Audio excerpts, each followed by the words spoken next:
RDC est une et indivisible. De la population et de tout le monde, c'est qu'il faut tout arrêter pour faire face à cette situation. Et que nous ferons de cette terre richement bénie un réel havre de paix, de prospérité et de progrès social.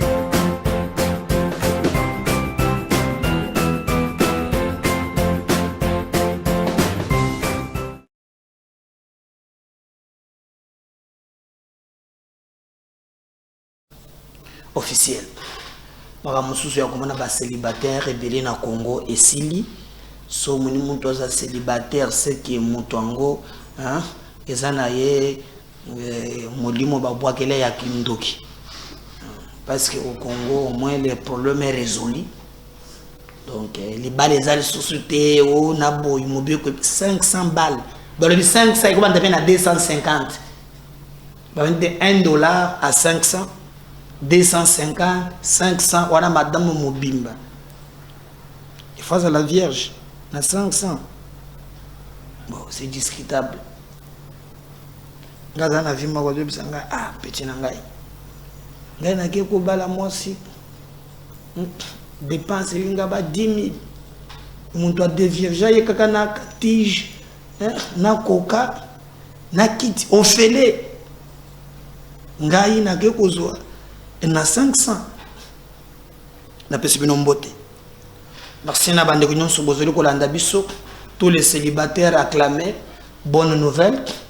Donc bal même fiançailles ba obachango na mobeku blague lisusu te mwana batu eleka ina nete bino nyonso tout bokanga bana batu en otage. Fiancé na ngai, fiancé na ngai, fiancé na ngai 4 ans yango. Fiancé nangai, fiancé. Et puis balobi mokolo yao boyo kanité. Hein? Beaucoup c'est un test de grossesse. Donc ceux qui ont fiancé, alingale que le esprit bimise les lois. Bon les kumba, bon c'est le test. Ah. Avancer la bana mais belle ko diminuer. Tous les escrocs vraiment maintenant mobeko yango wan. Alors, mon toit Mimilo Daniel Mbaou, député national Léa Moamba, a pensé quand même na bas célibataire. Togobeta peu du solo remis à Niniwana. Il y a un député national, Oazo Sala Sony, Bandi Konangai, pour na Makambo Oyo ya Bango, il y a les 13. Maintenant, c'est du tribalisme. Il s'attaque ouvertement na tribu moko. Est-ce que celui-ci c'est un député ou bien beaucoup le kenaye combo. Beaucoup l'andene mission moko la lelo.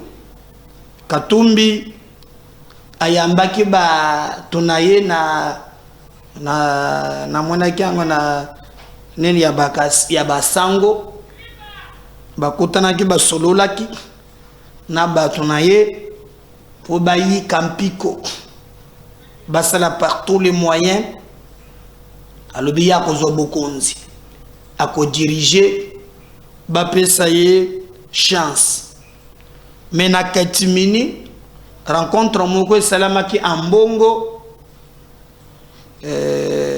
Fayulu Matata na Katumbi. Et tant que basilisi rencontre wana, je crois boyoki, ils ont une branche moko ya balaïque. Oto bandiko bega na kala selse, oye bandiko zala na bango, branche wana, et lobby, bango peut bako participer na marche ou opposition en Kosala. Ils ont dirigé na Bandeko Tomoni, Hervé Diakese et les autres. Alors, Ambongo pense qu'il faut appeler ça Katumbi Makasi na loi Oyo Babengi, loi ya congolité selon lui. Alors que Baye Biango, je crois Bolanda Kimenda lobi eza loi ya congolité te. Ils ont une loi où il y a verrouillé accès na présidence. Na première émission, na tiela kibino, tango Molimo Mosanto kitelaka Olive Lembe, na 2018, a soulevaka likambo oyo. Alobaki oko mate au sommet de ces grands et beaux pays. Toyebi papa na yo kota utate, maman na yo kota utate. Le loba to balingi ba komisango bongo.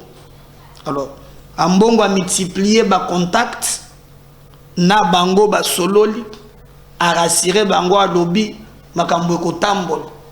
Me fuite bi makate fuite bimi. D'ailleurs, même Mozito a regretté a lobby azo comprendre te comment batu sérieux bako sangana. A lobby musala na bango kaka critique biloko moko bazo proposer rien. Et pour asengi ba congolais ba meka ko pesa confiance na eloko anate. Dès lors que batu basangani bazo beta masolo il y a biloko moko zanga mutuna makolo. Biloko moko zanga mutuna makolo. Alors ezali makambo ya soni, ezali makambo ya mawa oyo ezopesa bato mutema pasi. Bon, comme ambongo ye ponde komoko benginga je crois na Benin atsingande komedar tika koloba ke ezali église catholique lobaka mingi keza mbongo parce que biso toza ba ndimi ya ba église catholique alibi toza ba catholique pratiquant mais oya zoloba ezele ko engager beye moko il ko engager biso nyonso te c'est lui quand même qui engage l'église catholique bon mona ki même tango bazalaki na Lubumbashi Fulgence Mute bayamba ki bango alabaki bazala ensemble et ba plaidaki pour la candidature ya Katumbi à la président dans la kisaki photo moko dernière rencontre na bango lobby o bafandaki na baji na banini bazomela bali baza ba dernier réglage voilà bango wana awa basi ba utaki kozwa mwa nguya na bango epa ya tata na biso cardinal donc ba zalaki ba sololi ambongo alobi ya kotinda bato na sese ba ya ba pesa bango makasi mais officiellement tindeli bango CLC et boyoka ki déclaration ya CLC oya alobi ke akozala na bango kino suka et ba ko zanga eloko moko te ya za prêt apesa bango makasi. On va voir CLC yango wana tango biso no sto bandaki ko tambola. Je me souviens même kabunda bandaki ko lobe kezala ki 50-50. Donc opposition PC 50, église catholique PC 50. Alors ambongo alobi eko sale makaka pe ndenge salamaka à l'époque. Bon, c'est pas le cas. Ils ont contexte moussous awa Kabila voulait rester au pouvoir. Il voulait s'éterniser au pouvoir. Mais est-ce qu'aujourd'hui, tu sais qu'il y a un problème, il y a pour s'éterniser au pouvoir? Est-ce que Makambo Ibile est allé en place? Et nous pensons que nous devons vraiment réfléchir autrement. Kolobake loi et les katé, c'est son droit le plus légitime. Mais nous aussi, nous avons les droits. Il y a Kolinga loi et les. C'est notre aussi droit. Il y a Kolobake loi et les. Ce qui est cardinal à Boy, c'est son droit. Batobako Tambo, les démocratie. Mais nous n'accepterons pas que Baloba Nabiso, que loi wana, ezali loi ya congolité, ezali mabe makasi. Mais, là où les bas blessent, Bande Konangai, il y a un député national, Oyo, à Télémaki, pona ko sensibiliser pour makambo ya Katumbi ndenge bakotambola. Il est député national, c'est son droit le plus légitime d'exercer ma prérogative reconnue par la Constitution. Parce que biso batu, tout le monde passe. Dans ma cambo, il y a une marche. Moi, je peux vous montrer, regardez. Vous avez une cicatrice. Vous avez une marche. Tala mususu. Yangoyo. Awa na yebisuyo. Bomoni. Musu yangowan. Yangoyo. Wana marche. Oyo. Ya marche. Chenge loko moko ya moto. Kwa nalela mama nangana kufi. Oyo za mukolo moko. Tozo tambola. Oyo zali mukolo ya selse. Me oyo za mukolo ya. Mukolo moko ya. Seki da yebisaka biso. Que non. To fanda. Tokende. Tozo bunda. Tokende ko prêter serment. Tokende ko prêter serment na stade de martyr. Tobima. Na dixième. C'est le azo bima de société. Ah. Toi comme ton moko. Yango ba 12 oyo. Hein? Wono président Abimi a ça déjà. Na mutuka ça déjà na niveau ya première. To yambangu wana. Papa. Nakoma nakobosse na film wana te. Côté cité Bethel ko hydro. Hein? On a comme à la guerre. Tala badip, tala na bachar. Nakima kote moko boy en face boy. On dit batindelanga policier wan. Oh mon baba ya ndoki, nakima pi nakota même kota bakanivo papa. Oh batindela kanga ye. Lo lemo ibimanga vide aya zwanga. Hein? Kuba ibandelanga na terrasse. Baya nangati ba metsanga na deep one. De lo batata zo tambola les na sapato na veste na cravate. O bande marche na minka oti na ville. Monto zo tongisote bako bazo tambola mama ya bien. Quand ce matin était premier ministre, quand il y avait. Oh, comment on a pas ce Dieu matin? Mais les gens bazo tambola. Je reconnais droit wana na bandere du sous pour moi c'est droit constitutionnel nako peke sa bangote. Mais quand un député commence na moya lelo à utiliser ba mot na ba biloko moko ezali anormal au kondimate. Là il dit clairement selon lui. Oh, toko tambola. Deuxième mandat exact. Batu nyonso bozo soutenir Fachi. Faut bazalaka baluba, bazole fofu. Nathan Melobeli, au député national. Au député national. Za soni na mawa. Et puis biloko bangi sakaba to bikolo na bango, hein? Yoza mungala, yoza muluba, yoza. On va changer nos... Hein? Heureusement que moi, c'est Nangaï. Papa Boukilo Nangaza Mukongo, professeur Massala, un homme intègre. Ba Congo, il y a Luzito.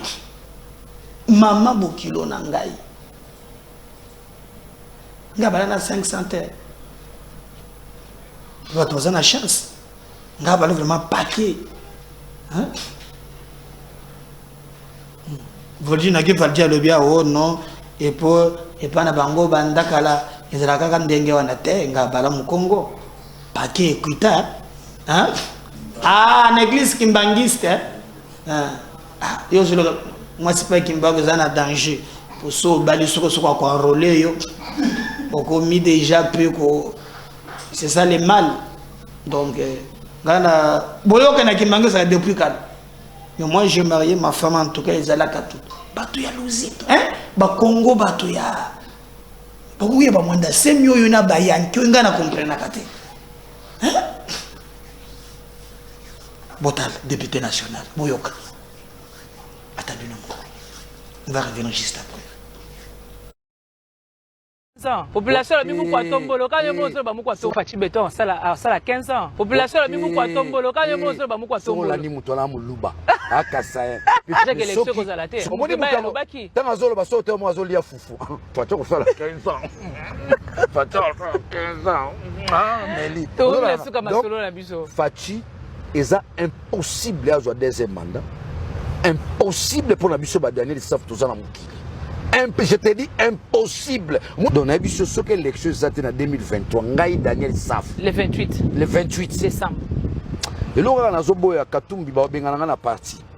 On a un indiscipliné. Mais on a un esprit. On a un président Katumbi, président Skizengaya, Gaza révolutionnaire. On a un bendi table.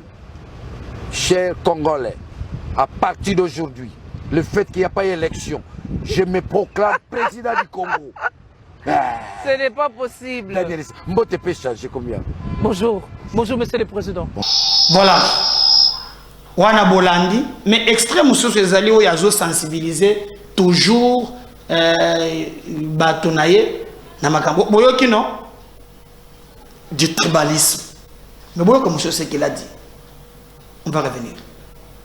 Boka ekei na lolenge oyo régime wa Félix et yoko tonga mboka te yoko détruire mboka pamba te soki boza ba incompétent boko construire te mais boko détruire bongo bano bakei kelasi bongo bano abwanya bongo bano amayele ya Kongo bazali su Kongo batabonya bazasu kaka be bango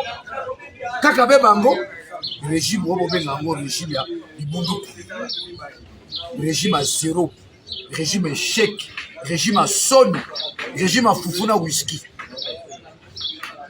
régime à fufuna whisky so bala muki tom bon organiser des élections na ba élection baso ko organiser mote yala baso ya ndakala ba pipila mipimba yango so bon na tibokini ozola na ngai les 13 toko bamba libanga te toko finga te toko lobebo eloko moko te otolobi un comportement teinté du civisme tola kisa mokilité congolais comme na maturité Aruigo benga na pouvoir en place de manière pacifique. Ibangate, kaka nzembo kimbangu, nzembo mama mwilu, nzembo kimpamvita, tozoyemba, nzambe sunga biso, to bima biso nyonso. Et je lance un mot d'ordre. Les 13 heures, ils ont marché, ils ont appelé ville morte. Chauffeur kobimate, médecin kobimate, infirmier kobimate, moto kobimate, fonctionnaire kobimate.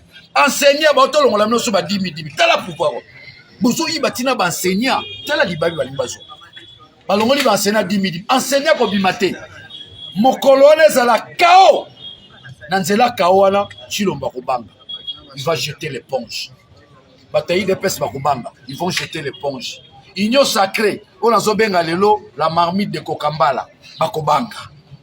Bo benga rango la marmite de Kokambala. Ozolanda. Donc Bana Ngumba Kinshasa, Bobangate, Moïse Katumbi Moko Liboso, Martin Fayola Zawana, Daniel Safazana, Biso Sozo Bima, Otozo Bengalolo, Facha Suki, Bakinois, Basimbelo Komoko. Basimbelo Komoko, le 13 mai, Ezali Bongo, Tozo Koisa Miti. Le loyo, Togo Koisa Miti Wana. Le 13 mai, ils allaient faire un mythe. Mobilisation, ils ont su à partir, ils ont une individualité, et comme il y a biso baimboka. Et si quand on moni, bon, il y a biso sur l'équité. Et si quand on moni, insécurité comme partout, ils ont un est. Il y a l'insécurité à l'est, insécurité comme il y a Kwamut, insécurité comme il y a Kinshasa. Ceux qui vont moni régime, ils ont aussi ça pour nous. Est-ce qu'il y a aussi ça? Ceux qui vont moni régime oiseau kokakope sa biso bon moité na nzela ya vie comme cher ba imboka ba les 13 jours tozo bima lisusu ne loka motuya justice ya mboka na biso comme poche ya régime bakola mokana tongo basali ko constitutionnel na bango bakola mola tongo basali seni na bango tozo kende na mapona mi ya ce qui peut te téléviter. Tokobiki Samboka. les 13 ezali bongo bato nyonso batelema balongola kobanga eza mokolo ya kofinga te mokolo ya kopanza mutuka mutu te babengi yango marche pacifique tokobima bongo na ndenge balobi na lokota ya français avec un comportement teinté du civisme civisme ni kolakisa nini toza bacitoyen kofinga te nzembo ya mabe te biso tozobima kaka mpona kotombola mboka na biso kotalisa mokili baye bazokamba biso bakotisi niamunyamu pamba te baza bata niamunyamu babanda niamunyamu na esika koyiba Fayulu Madidi Ngongo babanda niamunyamu cour constitutionnelle babandi niamunyamu batie bongo Kadima tala awa ordonnance otobima awa président nommé 4 ambassadeurs baluba la baluba biso tokasi ne tozoloba aoka soni oyo azokoba lisusu na likambo yango bana mboka tobima ndenge mboka ezokendela mboka eza so eleki te lolenge mboka ezokendela etalisi ete baye bazokamba biso 0-0 député national pardon badi bana mowamba bino moko bomoni ya ngana kokota te mais botale siko quand même député mususu ya yena makambo ya libala il a libéré tout moi quand même importance ya quand on a député ya bara ya pesa ya mowamba a libéré tous les saliers tous les célibataires papa ata balobaka ke ozwaka te hein libala 500 hein donc robomba kaka 30 20 po ezana adage moko lobaka na mboka na nga kubuku ngujiyani donc baloba na belle famille zaloka na poubelle papa bogolo hein na 500 na bino boko peut-être 250 hein le reste ça n'empêche pas boyoki député mais boyoka député tolanda. Ainsi il est prévu une possibilité de dérogation. Ces $500 ne sont pas fixes. Ces $500 sont discutables. De $1 à 500.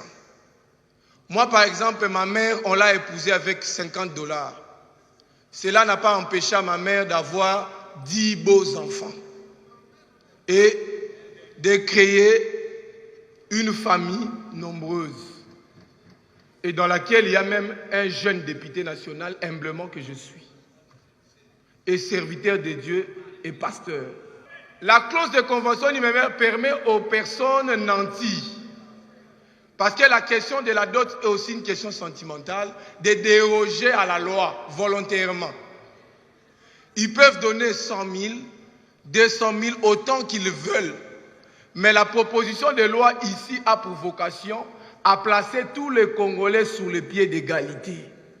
Sauf dérogation expresse de l'homme ou de la famille de l'homme qui désire d'aller au-delà. Parce que la dot doit rester symbolique. Cette clause doit être le produit d'un consentement libre, licite et non extorqué. Au cas contraire, le montant légal risque d'être maintenu.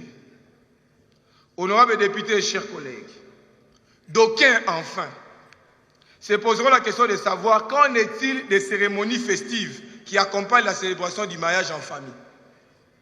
Devant le ministre des cultes ou devant l'officier de l'état civil, c'est-à-dire qui débourse l'argent pour la location de la salle de fête, étant entendu qu'on paye $500. Qui assure les frais de la réception de la belle famille? Qui assure l'habillement des mariés? Qui assure la prise en charge des photos shooting, comme on le voit bien à Kinshasa et à Lubumbashi?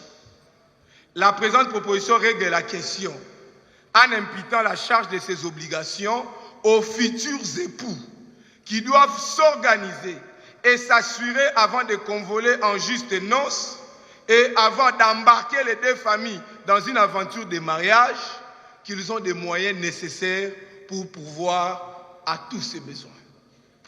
Car en effet, le mariage est une affaire non pas des irresponsables, mais des personnes matures, en âge nubile, qui peuvent s'engager en noces en comptant sur eux-mêmes et non en comptant sur la bourse des tiers, dont les parents. Honorables députés, chers collègues, considérant l'urgence et la nécessité qui requiert l'examen de cette proposition de loi dans une législature finissante et convaincu de la faiblesse inhérente à tout travail de production législative ainsi qu'à des limites humaines, je viens très humblement, comme votre collègue, solliciter la recevabilité de la présente loi. Et je reste disposé à travailler avec votre précieux concours à l'enrichissement de ces textes en commission. Que le Dieu du ciel vous bénisse richement. Je vous remercie. Bon, député, nous sommes députés. Bon, et ça, j'ai des mots, Boyoki, Mondinga député. Je sais pas si député, Moussous, il y a un site. Oh, monsieur, nous avons tension. Nous avons tension, tu as des insuffisances. Aux amayens l'été. Je reviens maintenant. Je reviens. S'il vous plaît. S'il vous plaît. Il y a les insuffisances, monsieur. Je reviens. Monsieur Félix, calmez-vous. Allez, chutez. Je chute. Chutez. Le collège du village. Tu es villageois. Tu parles mal le français. J'ai récolté plusieurs fautes de ce que tu dis. Regarde, je te montre ici. Quand tu dis, on t'a repêché en termes parlementaires, on dit valider. Aux Amayel et tous à Zouma. Je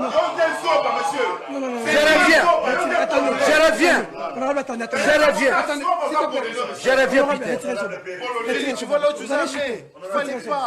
Félix, calmez-vous. Non. Je retire. Merci beaucoup. Je retire. Allez, tu es Zoba parce que tu déranges. C'est là où tu es Zoba. Félix. Honorable. Villageois. Honorable. Villageois. Je reviens maintenant. Sinon, je vais couper le micro. Honorable. Bon, je reviens maintenant. S'il te plaît, monsieur, on y va. Honorable. Ah, combattant au gang avec une voie. Oliemboa voya. Yo gang la mbatingai. Allez, merci, chutez. Villageois. Bon, je reviens. Non. Pas d'attaque. Ah, tu parles mon amboga lomba. Tanga mabe. Ba François mabe. Je reviens maintenant. Je parle mieux français que toi, monsieur. C'est une élite, c'est pas une élite. C'est une élite, en termes parlementaires, on parle de valider, on ne parle pas de réfléchir. On ne parle pas de réfléchir. En termes parlementaires, on dit valider. On ne dit pas réfléchir. On va arrêter maintenant. Moi, je le calme aussi. Il est de conclure, s'il vous plaît. Loi Tchani. Clôture, non? Pardon, excusez-moi, fidèle. Loi Tchani, honorable Loi Tchani. Je reviens par rapport à la loi Tchani. Loi Tchani. Avant que j'en arrive. Non, toi, je vais remettre. Toi, tu es Peter. Les téléspectateurs ont suivi l'émission. Toi, tu es discipliné. Ils ont compris là où il y a les insuffisances. Non, ils ont compris là où il y a les incohérences. Je relève d'abord des incohérences. Très bien. Première incohérence, vous avez tous suivi, les gens nous ont suivis, quand on fait allusion, n'est-ce pas, à 16 milliards. Donc là, l'économiste, il accepte qu'il a échoué là-dessus. Je reviens, vous avez 16 milliards, mais l'armée ne sait pas gagner la guerre. Vous avez 16 milliards, il y a des choses qu'on ne sait pas dire sur les plateaux. À moins que vous ayez des insuffisances d'ordre formationnel. Vous êtes dans la commission sécurité et défense. Je suis de la commission défense et sécurité. Tout à fait.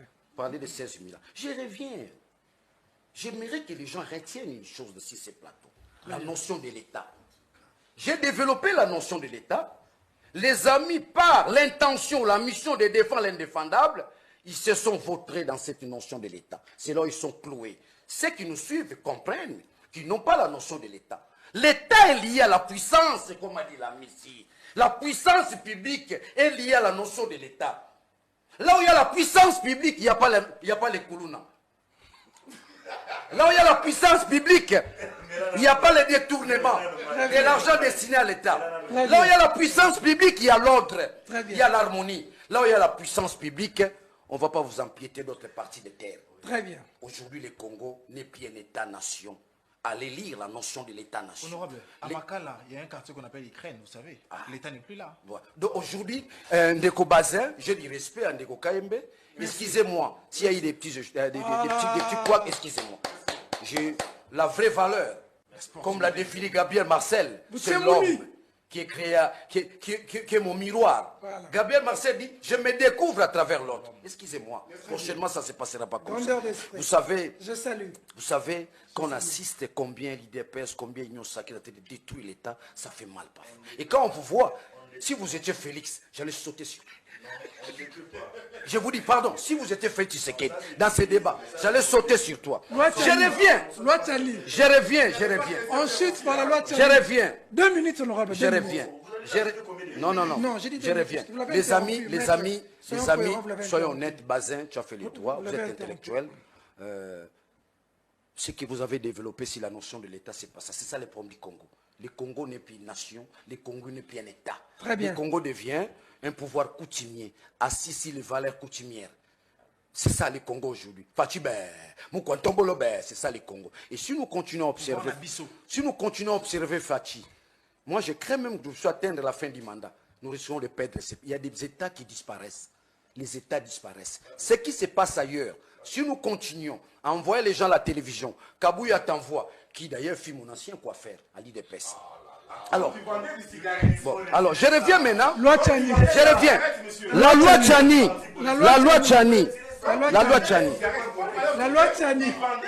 Monsieur.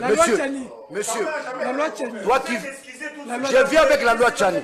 Toi qui étais au village, tu n'avais pas les informations de Kinshasa. Je reviens à Yosa villageois. La loi Tchani.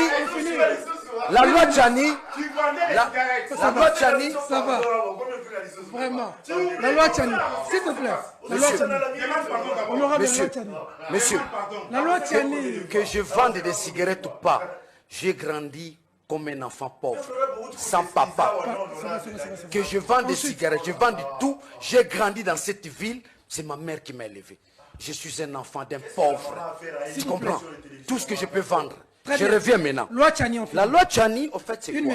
Nous, les enfants des pauvres, quand on atteint un niveau élevé, il faut nous apprécier. Je reviens. La loi Tchani, en fait, c'est quoi? Vous n'héritez pas de nom. Hein? C'est de la distraction. Très bien. C'est l'IDPS qui est en perte de vitesse. La loi Tchani, l'initiative n'est pas Noël Tchani.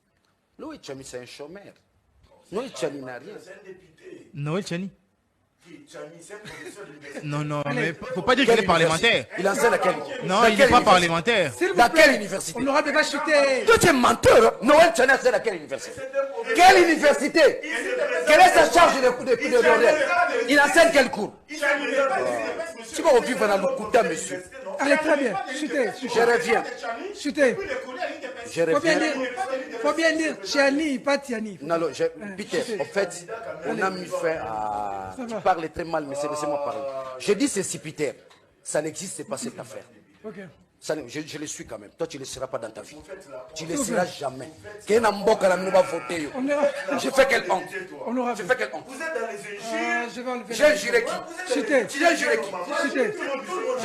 J'ai juré ta maman. J'ai juré ta maman, toi. Moi, j'ai juré ta maman. Vous, les villageois, vous aurez du mal. Ça va. Ma moralité, c'est que toi, tu es flatteur. On se peut être débat d'ailleurs. S'il vous plaît, maître. Maître Zoba, il non soit l'État. Tu n'as pas la notion de l'État. Allez, on va arrêter. Moi, je le suis, vous le serez jamais. Merci. Villageois. Villageois. Merci. Merci. Toi, tu n'es pas de Kinshasa. Merci. S'il vous plaît. Toi, tu fais la honte. Il n'est pas intelligent. On a développé la notion de l'État. Aux Azons. Allez, merci. Merci. On a coupé les micros. On ne vous entend pas. Honorable, calmez-vous. Merci beaucoup. Non, il n'y a rien. Maître Bazin. C'est pas ce qu'on t'a laissé. Non, honorable. Tu vas regretter. Honorable. Tu vas regretter. Honorable. C'est pas ce qu'on t'a laissé. Honorable. On est à la télévision. Oh, Maître Bazin. Honorable. On est à la télévision. Honorable. Honorable, arrêtez. Non, on est à la télévision. Non. Oh, on est à la télé. Allez, merci beaucoup. Oh, honorable. On est à la télé. Calme-toi, on est à la télé. Daniel. Calme-toi d'abord. Daniel. Honorable Daniel. Regarde-moi. Non, honorable, regarde-moi. Honorable, regarde-moi. On est à la télévision. Vous êtes une autorité, on est à la télévision. S'il vous plaît, allez, calmez-vous. Honorable, tu ne m'entends pas. Regarde-moi, honorable. Calmez-vous. Maître Bazin, regarde-moi. Maître Bazin, calmez-vous. Merci. N'oubliez pas qu'on est à la télévision. Honorable, le mot Zoba est fort. J'aime votre sportivité. Oui, mais attendez. Attendez, honorable. J'aimais votre sportivité, d'avoir même publiquement présenté des excuses. Ça a détendu l'émission. Mais à la fin, vous avez jeté Zoba. Retirez ça, honorable. Merci beaucoup. Maître Bazin, retirez toutes les menaces. Voilà, retirez toutes les menaces. C'est un autre député national qui mérite respect et considération. Merci beaucoup. Merci, Félix, c'est notre député national. Quand il vient sur le plateau... Allez, merci à vous, fidèles. À vous de juger. Partagez les liens, commentez. Je reviens tout à l'heure, le numéro Moussous. Bye.